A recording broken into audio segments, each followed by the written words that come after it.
evening and thanks for joining us on Nationwide this evening. I'm Elizabeth Omori. Now we begin with the President's visit to Turkey. The Nigerian government is making commitment to an immediate implementation of its side of the agreement with the Turkish government to maximize benefits of the renewed partnership. Ministers on the Nigerian delegation in company of President Bola Tinubu on the state visit to Turkey made the commitment after the signing of agreements. State House correspondent Musbau Danwahab brings us details. The President of the Federal Republic of Nigeria. Purposeful steps towards a new height in the Nigerian-Turkish relations. President Tinubu and his chief host, President Erdogan, decided on a new chapter full of pages of promises.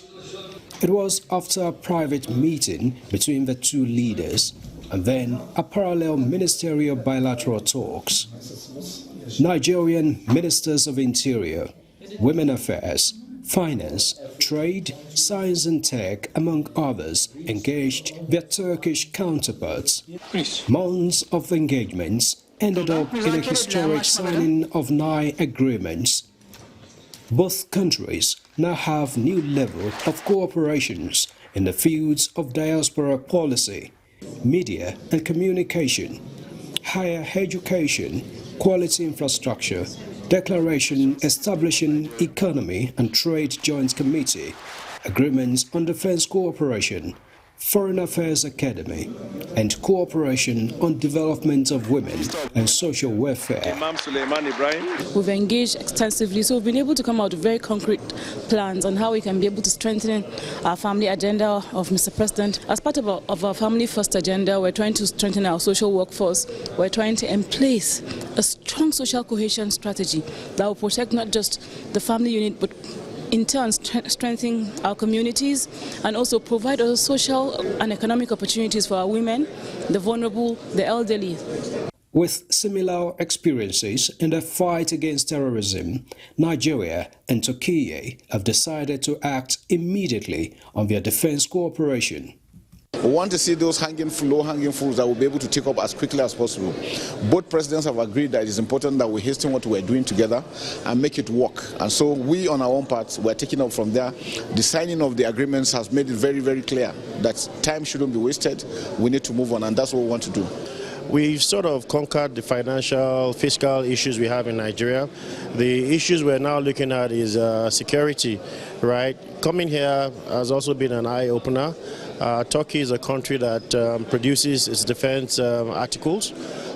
So we're trying to ensure that they also partner with DICON so that they hold DICON in strong partnership so that DICON can also start producing locally. And of course we have some challenges within the border space. So we believe that with the agreement today, a lot will be done in that regard. And also we also spoke about the issue of visa, ease of visa between our two countries. And from now, the two countries are ultimately targeting a $5 billion trade volume between them. Real commitment was made to putting in place the framework, the agreements, investment promotion and protection, double taxation treaty, as well as a JETCO, a joint economic trade committee that will work specifically to build up trade. And Turkey has a lot of mining engineering expertise, a lot of procurement expertise, a lot of construction engineering expertise. And so we want to leverage on all of this with Turkey to come in, make investments in the solid mineral sector of Nigeria, and of course we're looking towards local value addition, which is core and is central to our own policy in Nigeria on solid minerals.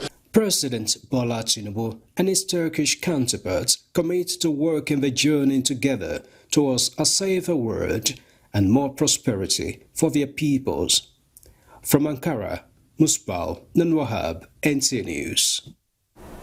And to other national issues, Senate has scheduled Thursday, January 29, 2026 for the clause-by-clause consideration of the Electoral Act Amendment Bill 2026. The resolution to that effect was adopted at plenary to give lawmakers more time to study the content of the proposed bill and make valid observation before adoption and passage. This is a very important bill, considering the fact that we are about to go into elections. So if we rush it, we regret at the tribunal. So if we get it right, then all Nigerians will smile. Bill introduces several proposals with regards to sanctions for electoral offences, guidelines for the conduct of primaries and election, as well as funding for political parties and the election umpire. Voting right for prisoners was also introduced in the amendment to facilitate the participation in elections while in correctional centres. Meanwhile, President Bola Tinubu has asked the House of Representatives to expeditiously consider and pass 24 bills to boost the health sector in the country. The health sector bills are seeking to streamline the overbloated governing boards of a number of health institutions as approved by the Federal Executive Council. Several executive bills transmitted to the House also include the Federal High Court Amendment Bill 2025, proposing an increase in the statutory number of justices to 90, as well as the Court of Appeal Amendment Bill 2026, proposing 110 justices for the appellate court.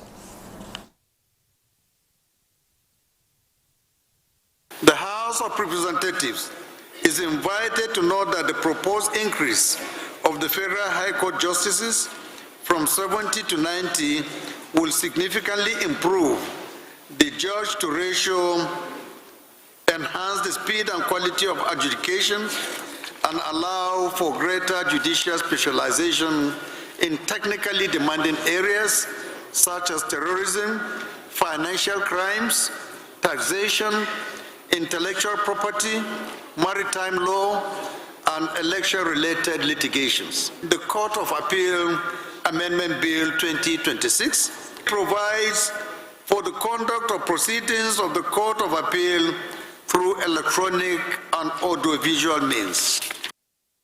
Meanwhile, the House expresses concern over incessant bandit attacks in Gombe State with attendant threats to national security. The recent attack by armed bandits on Garingaladima, Pindiga, Garinjaji, and Lambo, and other communities in Akko local government areas of Gombe State resulted in the killing of 6 innocent people, adoption of 20 persons who are currently being held hostage, and destruction of properties, thereby causing widespread fear and displacement of citizens from their homes. As a matter of urgency, direct the Chief of Defense Staff to initiate a coordinated joint security operations to provide air surveillance and ground support to flush out the bandits and destroy their camps to avoid occurrence. Now to climate-induced mobility. In response to the climate adaptation challenges facing the nation, in line with the administration's Renewed Hope agenda, the federal government says it has demonstrated decisive commitment to protecting lives, livelihoods and resilience. This was the message of President Bola Tinubu to the 57 member countries of the Rabat process who are in Nigeria for a sideline event on climate-induced mobility. Ruth Agwele reports. From land degradation, droughts, desertification, floods, and other related disasters, which poses threats to food security, thereby shaping climate-induced mobility. These, experts say, triggers most displacement. Nigeria, as the host country and chair of the Rabat process, is championing the dialogue with 57 member countries of the Euro-African Dialogue to address climate shocks, strengthen partnerships to mitigate risk and reduce adverse effects on populations. The EU has developed a global action on enhancing prevention, risk reduction and response to disaster and climate-related displacement worldwide with a budget of €8 million. When we restore our degraded lands, we are not just planting trees, we are planting the seeds of security. In a message, President Bola Tinubu expressed confidence that Nigeria remains committed to advancing principled dialogue, evidence-based policy-making, and inclusive partnerships. In response to climate adaptation challenges facing our nation, and in line with my administration's Renewed Hope agenda, federal government has demonstrated decisive commitment to protecting lives, livelihoods, and resilience, including coordinated cash and material assistance in the northeast and other communities displaced by recent floods in other regions. But the National Commission for Refugees are beginning to come up with durable solutions, to provide durable solutions for these displaced individuals with the support of the federal government, particularly Mr. President, who has been showing concern. For these key players, a coordinated approach is required, they say, in building climate resilience for sustainable outcomes, strengthen resilience to promote safe migration. In Abuja, Ruth Aguele, NTA News. Talking health now, World Neglected Tropical Diseases Day is observed annually as a global awareness event recognized by the World Health Assembly. The day draws attention to about 21 diseases that affect more than 1 billion people worldwide, largely in the poorest and most vulnerable communities. Oluseyi Adiagbo reports on the observance, which serves as a rallying point for governments, health organizations, and other partners to strengthen political commitment. Neglected tropical diseases, or NTDs, are a diverse group of conditions that persist in the world's most vulnerable and underserved communities, where safe water, adequate sanitation, and reliable health care are often lacking. In 2024, an estimated 1.4 billion people required interventions to prevent or treat NTDs, marking a 36% decline in 2010. As of early 2026, 58 countries have successfully eliminated at least one NTD, a milestone that illustrates significant progress toward the World Health Organization's goal of 100 countries reaching elimination by 2030. Although NTD are largely preventable and treatable, findings from the Federal Ministry of Health and Social Welfare indicates that more than 120 million Nigerians remain at risk of one neglected disease or another. On World NTD Day 2026, the World Health Organization is urging nations to unite, act, and eliminate NTDs. Oluseyi Adiagbo, NTA News. And to speak more on the essence of the day is Fatai Oyedinro, NTD National Coordinator, Ministry of Health. Sir, thank you so much for joining us on the news. Thank you for having me. Thank you so much. Now tell us, what are the most prevalent NTDs in Nigeria and how are they impacting communities? Thank you. Let me start by first defining what NTDs are. And these are a group of neglected diseases that affect the rural poor in our communities, and they don't have access to safe water sources, substandard living condition, and hygiene problem. It affects about 1.6 billion people globally, and Nigeria is accounting for 50% in the Africa sub-region and 25% globally. And these diseases are divided into two broadly. We have the preventive chemotherapy NTDs, such as onchocerciasis, which is river blindness, and we have the lymphatic filariasis, popularly known as elephantiasis. We also have the schistosomiasis, snail fever, soil-transmitted ailments, that is intestinal worm, as well as trachoma. These are the preventive chemotherapy NTDs that are very common in Nigeria, which affect our people. All right, now tell us, how is the Nigerian government working to address these diseases and knowing their implications, and what are the progress made so far? Thank you. The government is trying its bit to combat these diseases. We have our strategies lined out in guidelines of our master plan, where we do mass administration of medicine to give medicine to those affected and those to be prevented from getting it. We also do case management for those second part of our diseases. We have the case management entities such as snake bite, yaws, leprosy, borrelios, guinea worm, and the rest. And then we also do WASH, water, sanitation, and hygiene, as one of our strategies. We create awareness, such as we are doing right now, to raise awareness and mobilize global community and Nigerians in particularly to know more about what NTD stands for. And we also do mobility management and disability prevention, because most of those people that are affected by these diseases always come down with one of two forms of disability. We have seen in our communities when somebody will have an enlarged leg or breast or scrotum, and people will say they have been caused or they have slept with another man's wife. So these are misconceptions that align with some of these interventions that we are doing. And lastly, we also try and reduce the stigmatization that are attached to these kinds of diseases that we have in our communities. All right, okay, let's talk about a segment of the population, persons living with disabilities. What steps are taken to ensure inclusive access to treatment and services? And I ask because if you consider their state and their condition, it is difficult to access our treatment sometimes.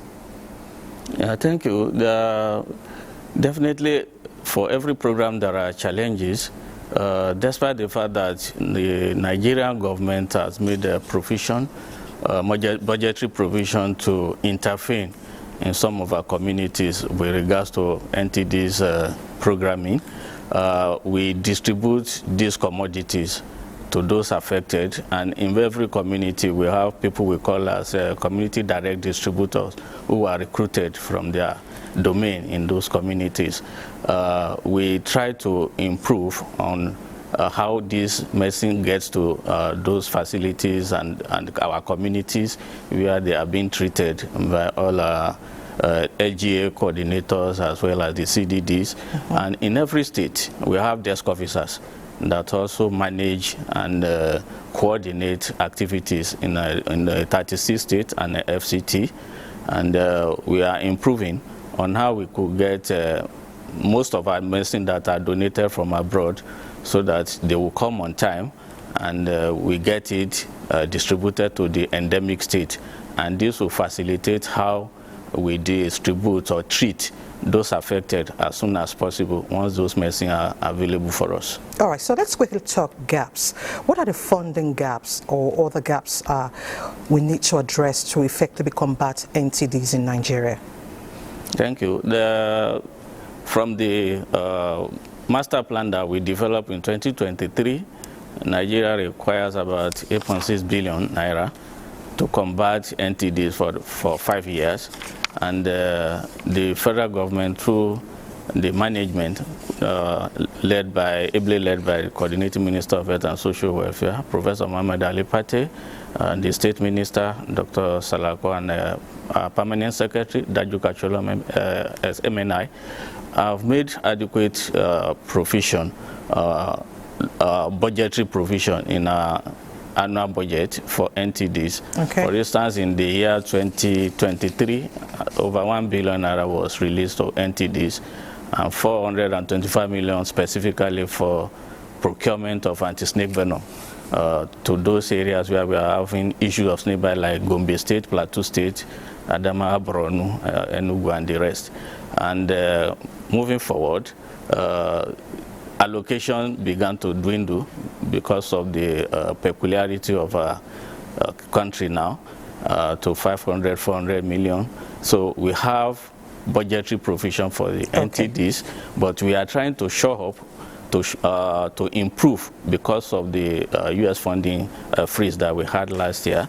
So we have a system, our initiative in place, the SWAP initiative of this administration, and health sector renew investment initiative was also launched by the minister to also bridge the gap that we have as a way of... Fatai Oyediro, NTD National Coordinator, Federal Ministry of Health. I want to thank you so much. This is the much I can take. I wish we had so much time to talk about it. Thank you very much for your time. We appreciate your time. Thank you for having me. Thank you so much. Thank you. Still talking health, as the world marks World Leprosy Day 2026, the Leprosy and Tuberculosis Relief Initiative Nigeria, LTR, has called for urgent action against stigma, neglect and poor funding that continue to hinder leprosy elimination in Nigeria.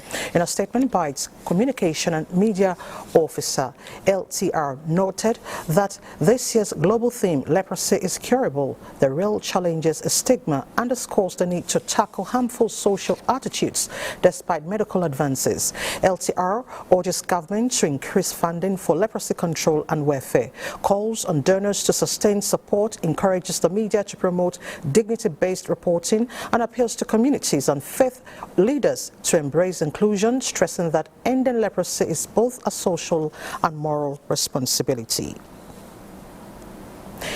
Now, to the court. The Federal Capital Territory High Court sitting in Zuba, Abuja, has remanded the former national coordinator of the Northeast Development Commission, Danjuma Mohammed and Chibuke Echem, in Suleja Correctional Facility for their alleged involvement in more than 2 billion naira contract scams. The two defendants and one other who is at large are being arraigned by the Economic and Financial Crimes Commission, EFCC, on 55-count charge bordering on advance free fraud, forgery in award of fake contracts to Kenneth Ifekudu, amounting to more than 2 billion naira from 2022 to 2024. The defendants pleaded not guilty to the charges, which prompted prosecution counsel Olariwaju Adeola to seek for a date to commence trial, while the defense counsel Chukwuka Obidike informed the court of his client's bail application, which was opposed by the EFCC's counsel, saying in its time to file a counter affidavit.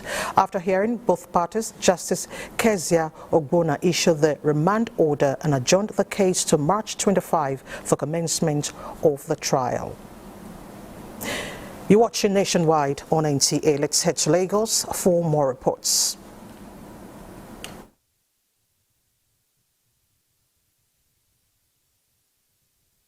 Thank you for joining us in Lagos.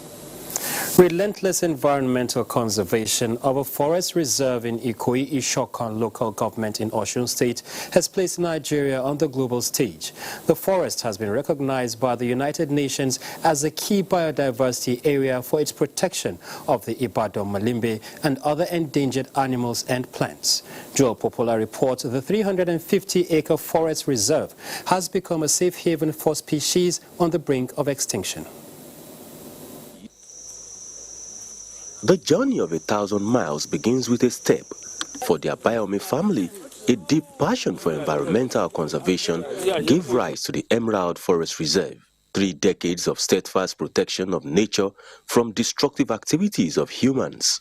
The forest shelters thousands of medicinal plants and wildlife species now safeguarded from the bullets and arrows of poachers and from the chainsaws of loggers. After survey by local and international agencies, the forest has been designated a key biodiversity area, bringing Nigeria's total to 28. For about 30 years, we've been protecting this area and doing a lot of research. And the data that we've gathered is what was used to qualify this reserve. It's the first KBA that is privately owned. It is triggered as a KBA because of the Ibadan malimbe. And Ibadan malimbe is an endemic, critically endangered species in Nigeria because of the very small population it has that occurs just in the southwest. The Forest Initiative has rescued endangered pangolins that will have ended up in the bushmeat market. After months of captivity, one walked majestically back into the wild after it was successfully reintroduced to its natural habitat. They are doing a lot. If someone can attain about that, there are 350 acres. In terms of the employment, they employ people.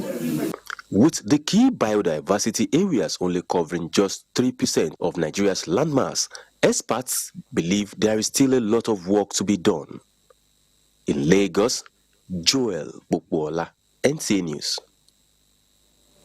From the Environment to Education, a non-governmental organization, the Tony Nda Foundation, has rolled out the maiden edition of its scholarship scheme with the enrollment of 103 students of Asaba extraction for the 2025-2026 West African Examinations Council WAEC. Helen Dunku reports that the Asagba of Asagba, Professor Epifani Azinge, mentored the students as their real father. The beneficiaries are senior secondary 3 students drawn from the 12 public schools in Asaba community. The founder and chief executive officer of Tony Nda Foundation WAEC scholarship scheme, Obueshi Tony Nda, who was represented by Obigelinda, said the CEO believes that education is a veritable tool to succeed in life, noting that this gesture is what propels students to study hard and make their parents and Asaba community proud. The scholarship isn't just money, it is permission to focus on learning to pursue your various callings. This is the first of its kind, and hopefully in future he will want to take it to the next level. The Asaba of Asaba, Professor Epifani Azinge, is happy with the foundation for the laudable achievement, encouraging the students to make good use of the opportunity. We must support him. We must identify with him. But for you, our dear ones, the question will always be, to whom much is given, much is expected. Amongst you are the Tony Ndas of tomorrow. Speaking on the importance of education in the 21st century, guest lecturer Professor Edna Mba and a resource person, Edna Okoli, remind the students that education is still the bedrock of every society. 21st century education makes people empower individuals to analyze intricate global issues. Make a choice to say no to poverty, no to leprosy, no to every other vice that is negative and destructive. You will make it in life. Checks were presented to each school, among other activities. In Asaba, Helen Dunku, NTA News. And those are the reports from Lagos. Nationwide continues with Abubakar.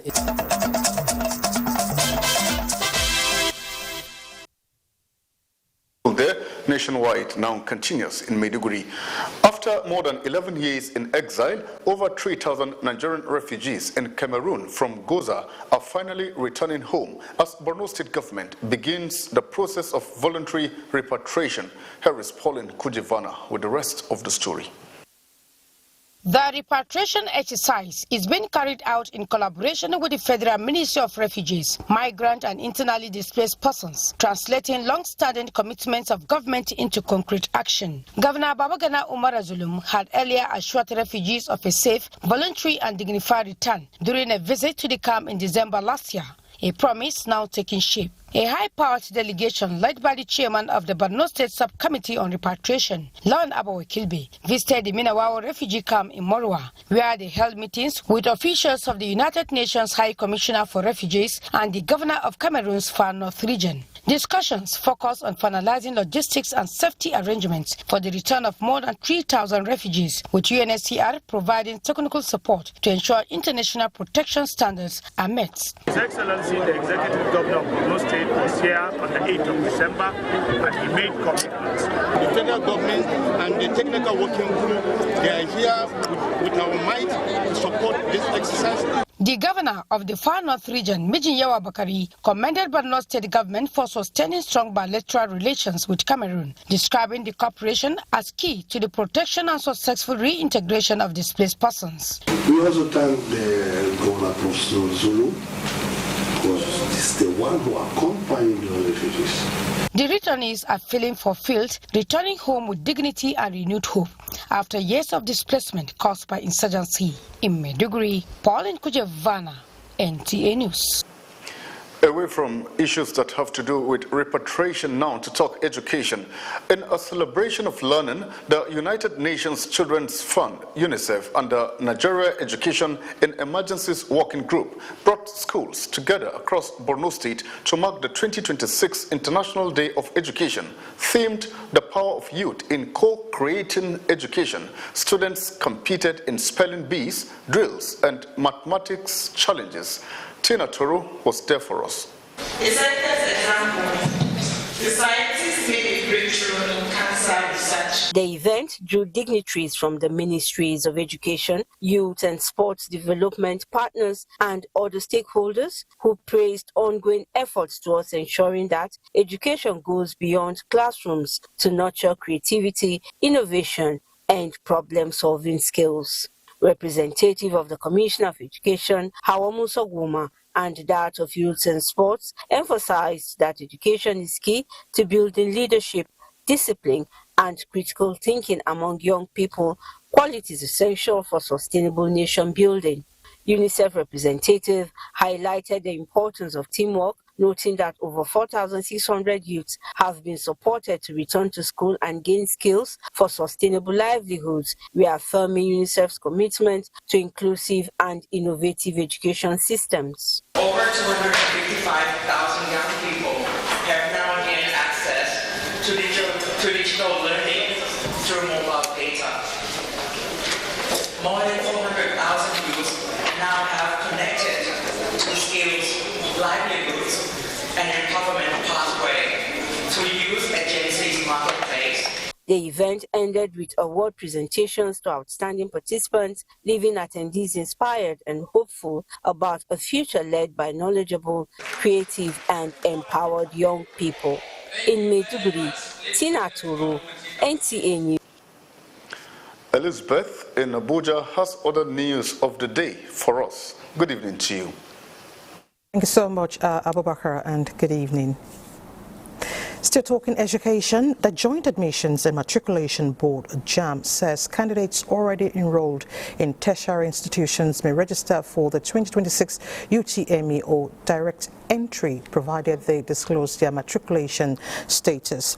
In a statement by its public communication advisor, Dr. Fabian Benjamin, JAM explains that the clarification followed misinformation surrounding its registration guidelines. The board stresses that while registering is not an offense, failure to declare existing admission violates its rules. JAM says that once a candidate gains a new admission, any previous one automatically lapses, as holding multiple admissions is not allowed. The board also wants that its system can detect prior matriculation and urges candidates and parents to rely on official information. Now, in other news, as part of efforts to strengthen civil-military relations with host communities, the Chief of the Naval Staff, Vice Admiral Emmanuel Ikechukwu Ogala, has inaugurated 4 newly constructed and furnished classroom blocks at Orohen Central School, Ozala, in Onwa West local government area of Edo State. While inaugurating the project, executed under Nigerian Navy's Special Intervention Quick Impact Project Scheme, the Chief of the Naval Staff, represented by Flag Officer Commanding Nigerian Naval Logistics Command, Ogara, Rear Admiral Abiodun Alade, said the initiative is aimed at enhancing the relationship between the military and host communities in support of ongoing military mission and operational objectives. The facilitator of the project, Rear Admiral James Okosun, describes the intervention as a vital step towards securing a better future for the children. The Navy looked at the project as a way of reducing insecurity in enhancing the efforts, the kinetic effort of the military in reducing our insecurity in the nation. And I believe that the children will be able to learn and actually actualize the normal saying that they are the leaders of tomorrow. This project is an indication that beyond physically securing lives and property, we are committed to serving the interests of Nigeria through other ways. Indeed, this project keys into the CNS vision through strategic civil military activities to enhance the quality of education in Ozala community. The Special Intervention Quick Impact Project Scheme was introduced by the Nigerian Navy in 2024 to promote stronger civil-military relations between the Navy and civilian communities. And for more reports, let's join Bilkisu in our JOS Network Center.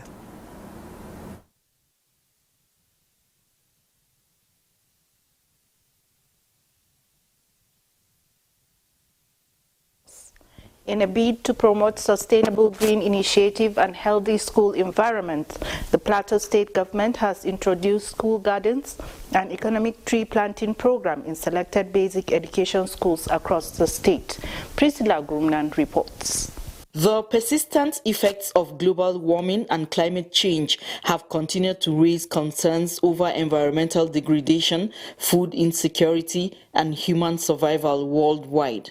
To mitigate this challenge, the Plateau State government initiated the school garden and economic tree planting program towards promoting environmental sustainability, combating deforestation, and fostering a culture of tree conservation among pupils from early age. I'll make them grow and be well to be better, that it can germinate fruit. We are grateful for what they have done for our school. Executive Chairman, Plateau State Universal Basic Education Board, Sunday Amuna, says the program will inculcate the culture of agricultural skills, environmental awareness, and proactive engagement among pupils, while supporting government efforts at combating climate change and desertification. There are trees that the fruits will be eaten if the trees fruit so much.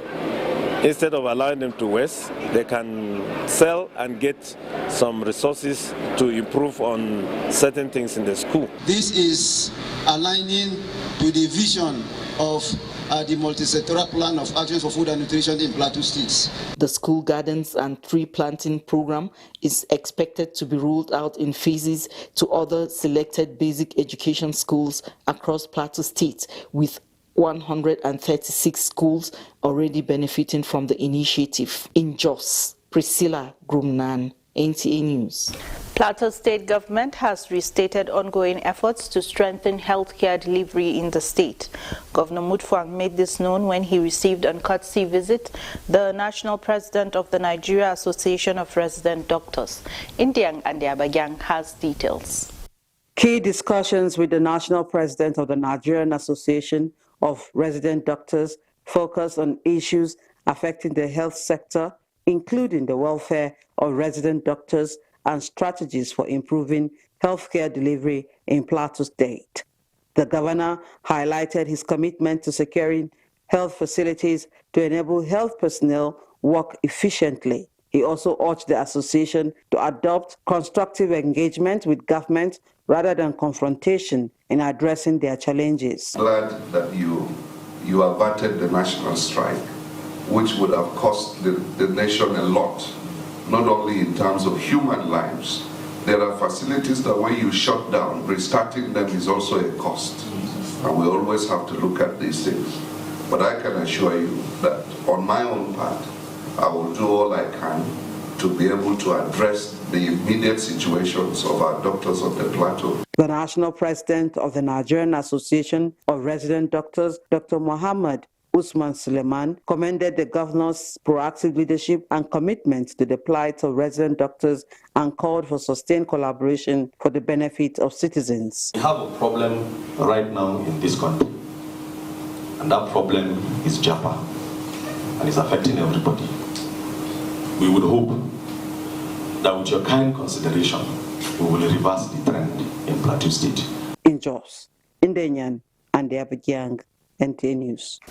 That is our contribution from Jos. Ibadan is standing by for more reports, but after this break. It is a warm welcome to Ibadan. Activities for the celebration of the 50th anniversary of Oyo State has officially commenced with a colorful and well-attended opening ceremony in Ibadan. Grace Ayolike reports that the events, rich in cultural heritage, provided an opportunity for residents and stakeholders to reflect on the journeys over the past 5 decades, while also renewing collective commitment to unity, progress, and sustainable development. It was a celebration deeply rooted in history and collective identity, as Oyo State formally opened activities marking its golden jubilee anniversary. Beyond the color, pomp, and pageantry, the ceremony also set a forward-looking agenda with The state government outlining plans to focus on industrial expansion, youth empowerment, improved environmental management, and technology-driven governance, all aimed at positioning Oyo State for sustainable growth in the years ahead. We commit to building a stronger and more competitive economy that creates jobs, attracts investment, and expands opportunities. For residents, the Jubilee serves not only as a reflection on how far the state has come over the past 5 decades, but also as a renewed call for unity and shared responsibility in shaping the next 50 years. I'm sure you want to agree with me that there have been, from a very shallow beginning, Oyo State, it takes its pride as one of the leaders. Activities marking the Golden Jubilee will continue across the state, featuring health outreach programs, cultural showcases, and youth-focused initiatives designed to engage citizens and promote inclusive development. Grace Ayonlike, NTA News. The National Open University, Nigeria, now has inaugurated a study center in Fiditi Town in Oyo State, bringing university education closer to the grassroots. This is in continuation of the federal government's drive to widen access to tertiary education and reduce learning inequality across the country. Lukman Hassan was there and now reports.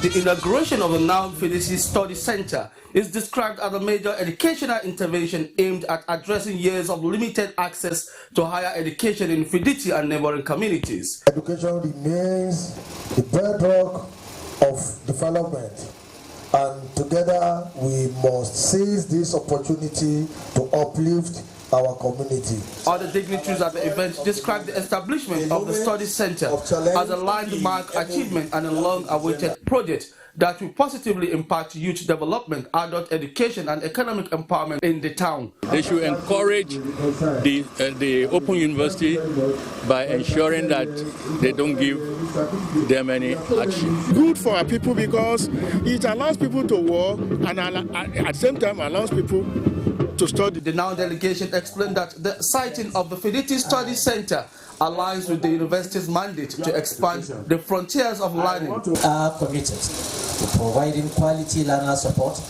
deploying competent staff, leveraging on digital technology, and ensuring that this center becomes a model of excellence within our national network of study centers. The Fiditi Study Center is expected to enhance human capital development, reduce educational disparity, and position the town as a beneficiary of Nigeria's open and distance learning policy. Lukman Hassan, NTA News. And that's it from Ibadan. Nationwide will continue with Elizabeth in Abuja. Thank you, Kemi. Harmattan is a season which occurs between the end of November and March every year, depending on the location. However, this all-important season of the year is yet to be witnessed in the southeastern part of the country since the end of 2025. Loretta Arinze Egwim's report is hereby presented on the weather condition. The end and beginning of every year, people in the southeast usually witness the Harmattan season, characterized by dry and dusty wind. But the reverse is the case this period, as they are yet to witness the Harmattan. The unusual absence of this all-important season of the year has therefore become a source of concern to many. I prefer Harmattan than this hot weather because at night we don't sleep. I do have skin reaction due to hot weather. The Earth climate is just a lab that has one lab for the whole world. So whatever happens one place affects what happens some other places. So the Harmattan we used to have most often is due to the Saharan air layer, because within that time you have most of the trade wind coming from the northeast, and then it blows the Saharan dust towards us. Now, because there is so much moisture, now those moisture blocks that Saharan air layer coming south. Stay several hours not taking any water, and this leads to excessive dehydration. the blood constituent will become much thicker, and once it becomes thicker, clots will form in blood, and these clots can lodge anywhere. They can lodge into the heart, then the heart vessel. They can now cause a heart attack. The crops cannot thrive well because they need carbon dioxide. They, however, encouraged tree planting, among other activities, to mitigate the effect of climate change, while also stressing the need to stay hydrated. And Loretta Arinze Egwin will now tell us the implication of the absence of harmattan in her region. Loretta, let's hear from you. For having me. It is a well-known fact that the end of the year usually comes with harmattan, which lasts till mid-March of the following year. But the reverse is the case in the southeast, as the people are yet to witness harmattan season. In the next 3 days, we will enter February, yet there's no sign of harmattan. Even when some parts of southeast, including Imo State, have recorded the first, second, and third rain of the year, people were happy because they thought that the rains would usher in the long-awaited harmattan. But what they saw was the opposite, intense heat. And this unusual weather condition has become a source of concern. In the course of carrying out this report, we were able to interact with a health expert on the cause of the unusual weather condition, who now told us that it was due to so much moisture in the atmosphere that blocks the Saharan air layer coming to the south. We also sought to know if there are some implications of the unusual weather condition. A medical expert affirms that it has a lot of health risks, ranging from meningitis, measles, chickenpox. For the agronomists, the unusual weather affects the breeding and growth system of animals. The fruits are not left out, as some crops that do well during harmattan season will also be affected.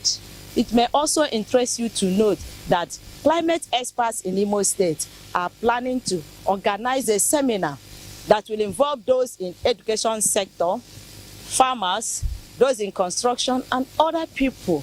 They will be informed what they should expect of climate this 2026 and the possible ways of mitigating some of these challenges. Thank you, Loretta. You know, the weather has its own way of rolling. Thank you very much. President Bola Tinubu extends heartfelt condolences to Wilfred Ndidi, captain of the Super Eagles, on the passing of his father, Sunday Ndidi. The Nigerian international footballer who plays for Turkish Super League club Besiktas lost his father in a ghastly road accident in Umunede near Agbo, Delta State on Tuesday. The president notes that Wilfred shared a strong bond with his father as a mentor and guide in his remarkable career as an exceptional footballer, and prays God Almighty to come forth into the family and grant eternal repose to the soul of the departed. And that's Nationwide. Thank you so much for your time. I'm Elizabeth Omori. Good evening.